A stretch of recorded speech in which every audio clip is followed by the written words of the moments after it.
2027 IPLसाठी मुंबईचा कॅप्टन कोण असणार? हार्दिक पांड्याकडेच कॅप्टन्सी राहणार की रोहित शर्मा कॅप्टन होणार की सूर्यकुमार यादवकडे मुंबई इंडियन्सची कॅप्टन्सी जाणार का एखादा नवीन चेहरा मुंबई इंडियन्सची कॅप्टन्सी करणार? संपूर्ण सविस्तर आपण या व्हिडिओमध्ये जाणून घेणार आहोत. तर मित्रांनो, मी आहे सोमनाथ सरगर, आपण पाहतात क्रिकेट मराठी. तर मित्रांनो, मुंबई मॅनेजमेंटने 5 वेळा IPL जिंकलेला कॅप्टन रोहित शर्मा याला हटवून 2024मध्ये हार्दिक पांड्याला कॅप्टन केले होते. तेव्हापासून मुंबई इंडियन्सची गळती सुरू झालेली आहे. तेव्हापासून मुंबई इंडियन्सच्या टीमची दुर्दशा झालेली आहे. 2025मध्ये मुंबई इंडियन्स टॉप 4साठी क्वालिफाय झालेली नाही. आता 2026मध्येही मुंबई इंडियन्स टीम IPLच्या बाहेर झालेली आहे. हार्दिक पांड्याचे प्रदर्शन खूप निराशाजनक राहिलेले आहे. तर 2020 सालापासून मुंबई इंडियन्स टीमने आतापर्यंत IPL जिंकलेलं नाही. 2020 साली त्यांनी IPL जिंकला होता.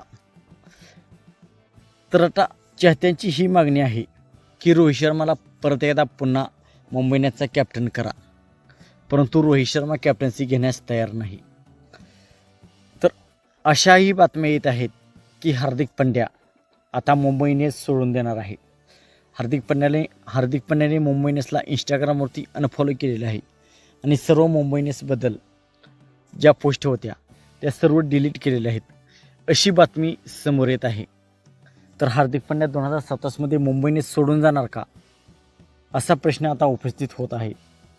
तर मित्रांनो, हार्दिक पांड्याने जर मुंबई इंडियन्स सोडून जाण्याचा विचार केला असेल तर मुंबई इंडियन्स 2027मध्ये कॅप्टन बदलू शकते. रोहित शर्माकडे पुन्हा कॅप्टन्सी येऊ शकते, नाहीतर भारताचा कॅप्टन सूर्यकुमार यादव याच्याकडे कॅप्टन्सी जाऊ शकते. नाहीतर युवा नेतृत्व भविष्याचा विचार करून तिलक वर्मा याच्याकडे देखील कॅप्टन्सी मुंबई इंडियन्सची जाऊ शकते. तर मित्रांनो, आपणास काय वाटते, 2027मध्ये हार्दिक पांड्याच मुंबई इंडियन्सचा कर्णधार हवा की इतर कोणता कर्णधार 2027मध्ये मुंबई इंडियन्सने द्यावा? आपणास काय वाटते, आपण कमेंट सेक्शनमध्ये सांगा. मित्रांनो, आपण चॅनलवरती नवीन असाल तर आमचा यूट्यूब चॅनल सबस्क्राईब करा.